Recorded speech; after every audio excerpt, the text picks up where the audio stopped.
podcast Omes, obrolan menyenangkan seputar Spegalu.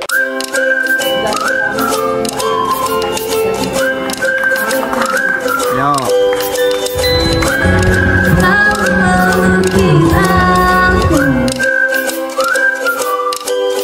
I'm Adele. And I'm Sisi ya. Kita kedatangan tamu spesial hari ini, yaitu Ma'am Yayu, our English teacher.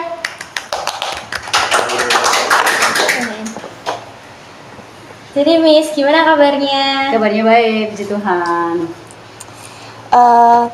Mem Yayu kan bentar lagi pensiun, dikatakan seperti itu.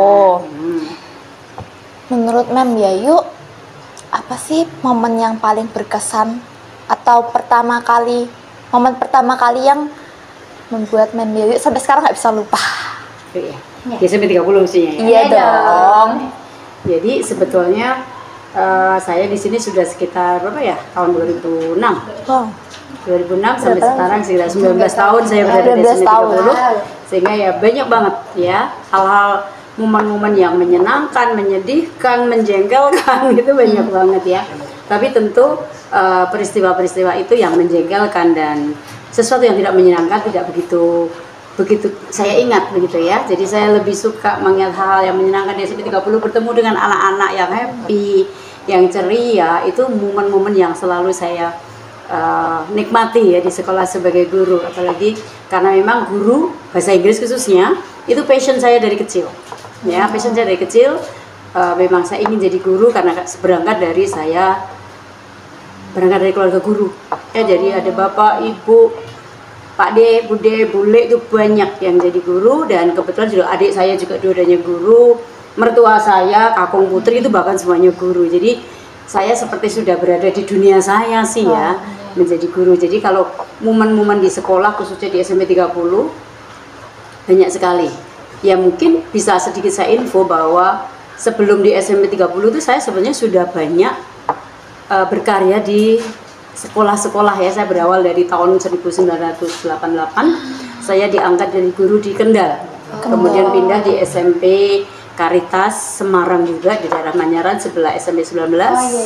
Kemudian pindah lagi ke SMP 35 yang sekarang menjadi SMP 35 itu daerah Kuasen, yang kemudian pindah di SMP 41 daerah Gunung Pati ya, banyak. Jadi kemudian terakhir tahun 2006 itu pindah di SMP 30 hingga sekarang. Jadi saya di SMP 30 sekitar 19 tahun ya.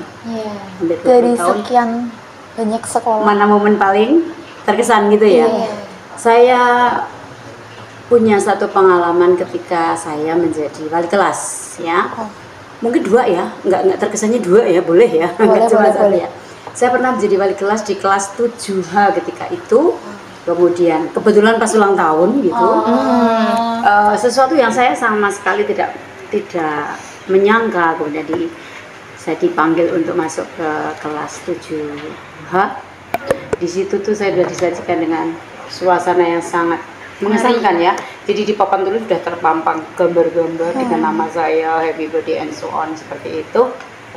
Dan anak-anak itu sedemikian tulus gitu ya, begitu tulus untuk menyajikan apa yang ingin mereka sajikan pada saya. Satu momen lagi adalah juga sama peristiwa ulang tahun ketika saya wali kelas 9H. Itu mereka sudah menyeting sedemikian rupa.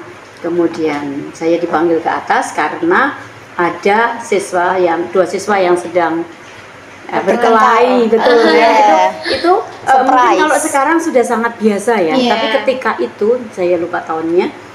Tapi sangat terkesan itu ketika itu memang ada dua anak yang beberapa hari terakhir itu seperti bermusuhan atau seperti selalu ada aja yang masalahkan. Kemudian ketika mereka bertengkar, katanya berkelahi, Bu, oh iya Bu, gitu nah Bu, dan sebagainya.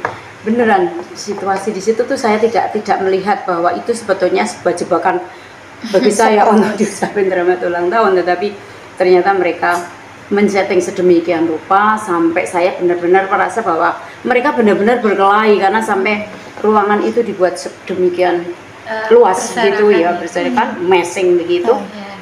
Kemudian setelah mereka benar-benar bersaling berjatuhan, saling bertengkar seperti itu, tiba-tiba dari arah belakang, happy birthday. So sweet ya. Terkesan banget Iya, ya, sangat sweet. terkesan ketika itu. Dan kalau hal-hal yang seperti itu banyak banget, ya banyak banget peristiwa yang bisa terkesan dengan teman-teman, dengan siswa, bagaimana anak-anak kadang-kadang yang sedemikian punya masalah, tapi kemudian dengan pelan Berubah. saya menasihati dengan hati-hati, dari hati ke hati, ternyata anak tersebut tersentuh kemudian menjadi lebih baik. Itu sangat membahagiakan saya. Itu mungkin banyak ya penjelasannya ya. Iya. Keren ya. Berarti ibu selama mengajar di beberapa sekolah itu bahasa Inggris semua. Iya, tapi juga pernah mengajar bahasa Jawa. Hah? Sekaligus Bahasa di Jawa? saat yang sama saya mengajar bahasa Jawa, di saat yang sama juga saya mengajar bahasa Inggris di kelas yang Wow. lain. Wow. Itu ketika di SMP 41. Ahli bahasa ya. Iya, libas. Kemudian juga pernah mengajar bahasa Indonesia karena Oh. saya diangkat di Kendal itu tahun 88 untuk memenuhi jam pelajaran yang saya ampuh, karena kita sebagai PNS harus memenuhi jam pelajaran, maka saya diberi tugas juga selain mata pelajaran saya sendiri. Jadi pernah mengajar PSPB, pernah mengajar bahasa Indonesia, pernah mengajar PKN. Wow. Jadi mungkin banyak sekali saya pernah, tapi juga harus belajar. Yang utama adalah yang bahasa Jawa itu. Saya memang bahasa Jawa yang saya Iya. menjadi sesuatu yang Ya kan nggak terbiasa. Belajar, gitu ya, sesuatu yang baru. Maka kemudian saya sempat pulang ke Solo ke rumah bapak saya, kemudian minta diajari oleh bapak saya. Jadi anak saya kecil ketika itu saya serahkan ke suami, kemudian saya khusus belajar 2 hari dengan bapak saya. Kebetulan bapak saya juga guru ya, jadi saya diajari bagaimana menulis bahasa Jawa, khususnya menulis. Saya belajar menulis. Jadi Mem itu disuruh jadi guru bahasa Jawa atau kemauan Mem sendiri? Diberi tugas. Oh, diberi tugas. Karena memang untuk memenuhi jam yang harus terpenuhi. Kan kalau tadi kan udah masa yang paling terharu gitu ya, Miss. Kalau sekarang tantangan terbesar selama menjadi guru bahasa Inggris itu apa? Iya, tantangan ya. Iya. Sebetulnya kalau menurut saya bahasa itu adalah sebuah keterampilan. Ya. Ya, bahasa adalah sebuah keterampilan. Jadi saya sangat berharap bahwa murid-murid saya ketika mereka selesai belajar bahasa Inggris, ya mereka terampil berbahasa Inggris. Jadi tantangannya adalah kadang-kadang anak-anak ada yang memiliki pengertian bahwa mereka merasa bahwa mereka itu orang Indonesia, orang Jawa. Iya. Jadi nggak mau benar. belajar bahasa gitu. Inggris. Akhirnya mereka punya pemikiran bahwa Kenapa kita harus bahasa Inggris belajar nggak bahasa penting. Inggris? Iya. Alah, Kita kan orang aku Indonesia. bukan orang Inggris lah. Kalimat aku bukan orang Inggris itu rasanya tuh nggak nyaman banget sebagai guru bahasa Inggris. Tetapi ada siswa yang menjawab, lah guru bahasa Inggris. Maaf, salah lagi. Maaf, bukan orang Inggris, jadi biasa aja kalau kita nggak bisa bahasa Inggris. Pengertian yang seperti itu membuat saya merasa tertantang jadinya. Bagaimana memberikan mereka pengertian, bagaimana memberikan mereka pemahaman bahwa bahasa ini bukan hanya milik orang Barat, orang di luar Indonesia gitu ya. Tetapi bahasa ini memang bahasa komunikasi internasional yang sewajarnya bisa dimiliki oleh setiap siswa, khususnya lagi karena ini memang bahasa wajib bisa dalam pembelajaran sehari-hari di sekolah karena memang masuk dalam kurikulum, sehingga mau tidak mau siswa juga harus belajar. Jadi tantangannya ya bagaimana membawa anak-anak itu benar-benar punya kemauan, punya minat untuk mempelajari bahasa dengan baik dan menggunakannya dalam percakapan sehari-hari. Itu impian saya. Jadi anak-anak bisa ngobrol, ngomong bahasa Inggris dengan fasih, itu saya senang. Iya, aku juga suka dengar. Kalau Zizia tipe yang nggak mau bahasa Inggris atau mau belajar? Kalau saya sendiri nggak suka bahasa Inggris, tapi tahu kalau bahasa Inggris itu memang sepenting itu dan masa depan kan juga pasti menggunakan global, teknologi, globalisasinya Global, pasti. Jadi bahasa Inggris tetap penting. Iya. Pasti. Itu mungkin. Adil sendiri? Aku suka sih, soalnya keluarga aku Banyak yang kadang menggunakan itu ya. Tapi saya lihat juga perkembangan dari Adel mungkin ya. Ini secara pribadi ya, saya melihatnya Adel lumayan itu cukup thank fasih you. juga ya. Ini mau nanya bagaimana caranya Ibu itu Mem Yoyo mempersiapkan materi sebelum Mem Yoyo mengajar atau masuk ke kelas kelas anak-anak. Ajaran saya baik ya. Sebetulnya ya sebagai guru itu sudah otomatis punya tugas untuk mempersiapkan pembelajaran. Materi pembelajaran itu bukan hanya materi saja, tetapi termasuk di dalamnya alat peraganya, termasuk di dalamnya adalah rencana pembelajarannya. Jadi bagaimana mengelola kelas dan sebagainya. Itu sebagai guru pasti sudah mempersiapkan sedemikian rupa jauh sebelum masuk kelas. Artinya misalnya pada awal tahun pelajaran bulan Juni mulai masuk dan Juli mulai masuk itu biasanya Bapak Ibu guru termasuk saya itu sudah mempersiapkan diri jauh sebelumnya. Kita sudah membuat rencana pembelajaran, bagaimana menyiapkan modulnya, perangkatnya, kemudian alat penilaiannya, termasuk di dalamnya tadi ditanyakanlah materinya. Kalau materi tentu kita ada rambu-rambu ya, ada rambu-rambu dari kurikulum sendiri yang mana saja yang harus diberikan kepada siswa, mana saja yang harus dipersiapkan oleh guru seperti itu. Kalau untuk keseharian di kelas tentu berdasarkan rencana pembelajaran atau RPP tadi kita bisa mengurutkan dari apa yang sudah kita buat rencananya, mana pelaksanaannya setiap harinya. Itu pernah itu nggak Mem kayak jadi chaos gitu atau kayak ada sesuatu yang terlewat dari urutan-urutan? Ya, sebagai manusia tentu ya. Tidak luput dari kesalahan. Dan kadang tujuan kita ketika kita mau ngajar masuk kelas, aku nanti mau ngajar ini seperti ini. Kadang-kadang lupa gitu ya. Bukan terlupa, tetapi itu menjauh dari tujuan kita semula karena situasional dalam kelas itu kadang-kadang suasana tidak bisa kita kendalikan seperti rencana kita. Nah, itu akhirnya menjadi bisa jadi chaos tadi bisa. Oh ya tadi gini ya. Seperti itu termasuk tantangan. Iya, tentu. Dan itu menjadi bahan refleksi juga bagi kita. Jadi setelah mengajar itu Bapak Ibu guru saya salah satunya juga tentu mengingat kembali apa saja sih tadi yang saya sudah ajarkan, bagian mana yang tadi terlupa, bagian mana yang terlewat, apa saja yang sudah kita dapat dari proses pembelajaran tadi. Itu menjadi bahan refleksi karena Bapak Ibu pasti harus melakukan refleksi setelah mengajar.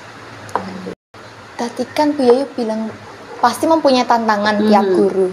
Tapi bagaimana cara Bu Yayu itu punya prinsip hidup biar kadang kan udah capek nih, jadi guru anaknya pada nggak bisa ngertiin, kadang nggak bisa nih prinsip hidup.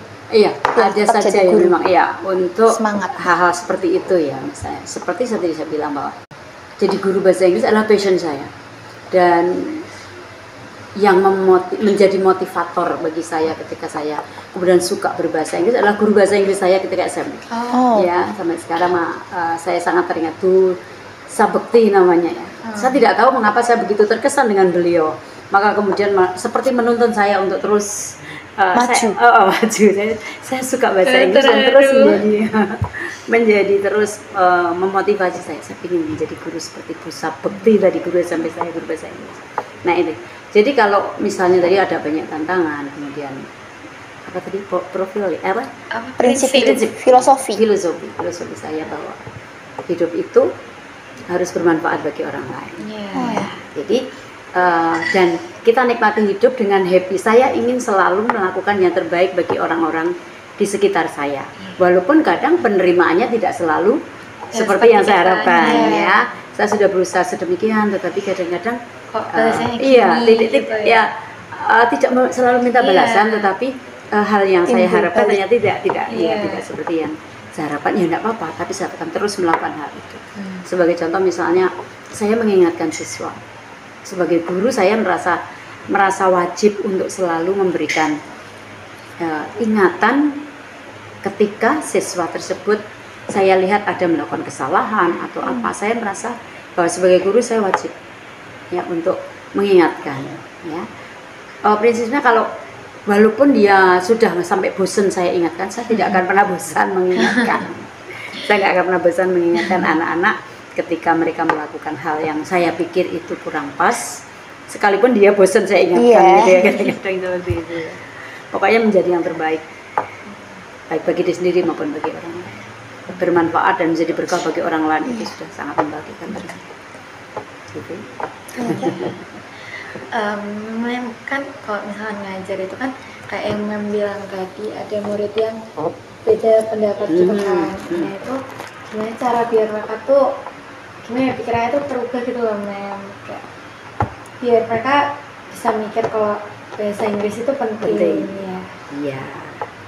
Harus dari cara mengajar atau Ini ya, kadang-kadang anak-anak memiliki latar belakang yang berbeda, ya, dari keluarga yang berbeda, latar belakang orang tua mereka berbeda. Jadi kadang-kadang bahasa Inggris itu hanya mereka kenal di sekolah, ya kan? Mereka di rumah tidak pernah Mendengar. tidak pernah mendengar, atau bahkan bahasa Inggris adalah sesuatu yang asing kalau di rumah gitu Tidak ya, familiar. tidak familiar, dan tidak maka kemudian kalau mereka hanya mengenal bahasa Inggris ada di sekolah saja, itu memang apa ya, tantangan bagi kita untuk bagaimana memberikan pengertian yang baik kepada mereka, untuk terus belajar, untuk terus mengasah pengetahuan mereka, yang kadang-kadang itu tidak mudah bagi saya ya. Kalau tadi ada tanya tentang bagaimana merubah mereka supaya mereka mau berubah kan begitu ya.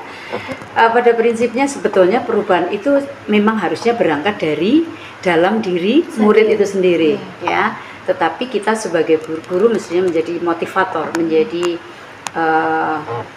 ya pendukung, pendorong bagi mereka, dan itu bisa kita lakukan misalnya kadang-kadang bisa kita lakukan dengan hal yang simple dan sepele, tidak harus apa ya, bersusah-susah. Kadang-kadang ada anak-anak yang kita ajak ngobrol dengan santai dari hati ke hati, itu bisa membuat mereka mampu berubah ya. Pendekatan kita ke satu persatu kepada siswa ketika belajar dan sebagainya, mungkin itu Jadi membuat nyaman gitu. nyaman ya. Karena tadi perubahan kalau itu merupakan satu paksaan nggak mungkin Nggak akan bisa mau. berubah. Iya, maka harus dari diri sendiri. Itu ada lagi? Oke, itu. Kalau Ya. kita masuk ke masa pensiun Oh, gitu. Oke, terakhir. Boleh, Oke. Emang tinggal Masa-masa menghitung hari ini lah ya. Oh, jangan dong Mem. Udah tinggal berapa hari lagi? Nah, saya tinggal di sini tinggal Siap. beberapa hari. 3 hari bolehnya. Gitu, ya. Mem Yayu menjelang masa kurang berapa? 5 hari. Iya. hari ya? Ini kan tanggal 25, saya Iya. tanggal 30 sudah hari terakhir di Besok sini. Jumat aku masih diajar. 5 hari ini perasaan Mem Yayu gimana? Sebetulnya masa pensiun itu bagi seorang PNS seperti saya itu masa yang ditunggu. Baik. Iya, masa yang Masa ditunggu istirahat. karena berarti masa-masa kita lulus gitu kan. Iya. Katakanlah ini sebuah perjuangan bahwa sebagai seorang ASN memiliki tugas kewajiban yang sedemikian, dan pada saatnya kita pensiun kita masih sehat, masih gembira, masih ya dikaruniai dari Tuhan dengan semua yang bisa kita terima hari ini, itu sangat membahagiakan. Jadi kalau perasaan saya ya happy-happy saja, cuman tentu ada rasa di mana wah ternyata dalam sekian hari ternyata saya juga harus sudah meninggalkan semuanya ini, dan saya harus masuk dalam dunia baru. Ya kan, situasi baru, masa purna. Nah, semoga harapannya ya tetap sehat. Amin. Kalau rasa tetap happy, biasa seperti biasa. Amin. Ada rencana apa setelah pensiun? Setelah pensiun, sebetulnya kan ketika saya masih aktif sebagai guru, ada banyak hal-hal dalam kemasyarakatan yang dengan terpaksa tidak bisa saya jalani. Contohnya dalam masyarakat ya, dalam kehidupan sehari-hari di KRT-an, di masyarakat. PKK. Nah, seperti itu. Kemudian kebetulan saya Katolik, jadi ada komunitas lingkungan. Lingkungan adalah suatu komunitas wilayah di mana di situ bermukim jemaat Katolik dalam satu wilayah persekutuan, itu namanya satu lingkungan. Nah, seperti itu. Nah, nama lingkungan saya adalah lingkungan Santo Mikael ya. Nah, itu banyak kegiatan-kegiatan yang dengan terpaksa harus di cancel atau harus ganti-ganti. Kita ganti sekali di sini, sekali di sini, karena ya di mana saya bisa gitu. Nah, ini kalau dengan saya pensiun, maka kemudian saya bisa lebih banyak waktu untuk Tuhan. Gitu ya. Lebih banyak waktu untuk Tuhan itu dalam arti bukan hanya berdoa di rumah, tetapi juga ikut melayani kegiatan. Tuhan dalam kegiatan sehari-hari di lingkungan, di gereja, di masyarakat semoga masih bisa bermanfaat bagi orang lain lagi. Ya, seperti itu. Jadi ya happy saja sih. Karena besok seperti misalnya besok hari Minggu saya harus ziarah pada sampai ke Solo misalnya.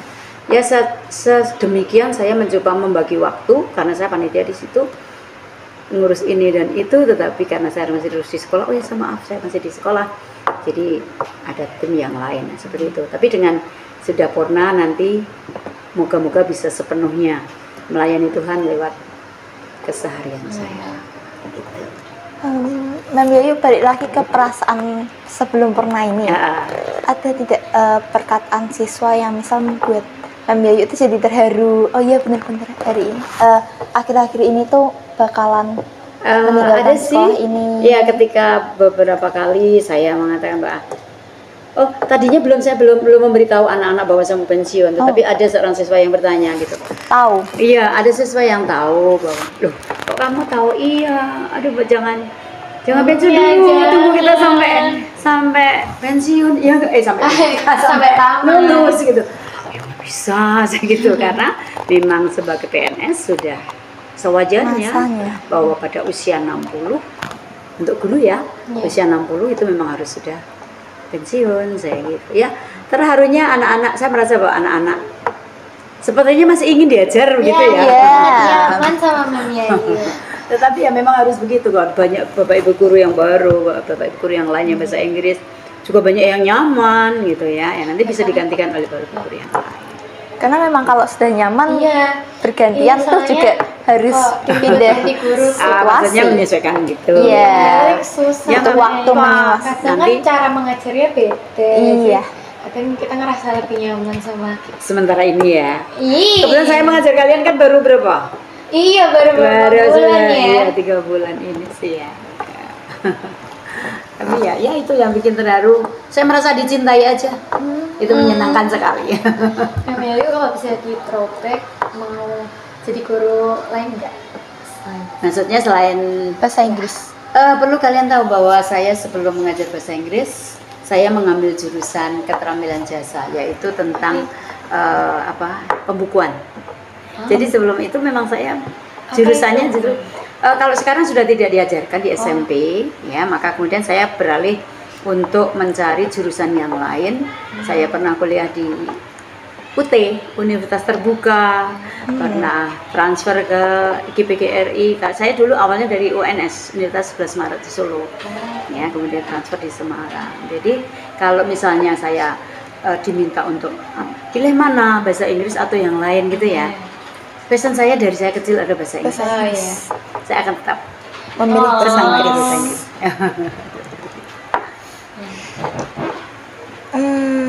Langsung aja ke pertanyaan terakhir aja ya. Untuk akhir-akhir ini ada nggak motivasi buat kita semua? Bagi para siswa, bagi para guru, iya tentu guru juga. Iya, pokoknya menjadi guru, menjadi siswa adalah sebuah perjuangan. Jadi teruslah berjuang, teruslah bersemangat.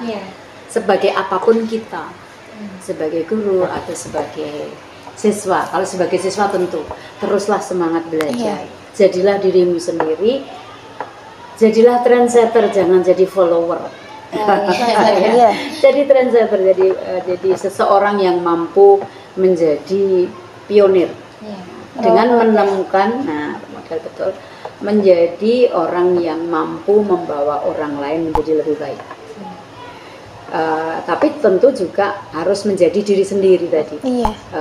Siapa sih aku, siapa sih saya, apa yang terbaik untuk saya, apa yang harus saya lakukan bagi saya di masa depan.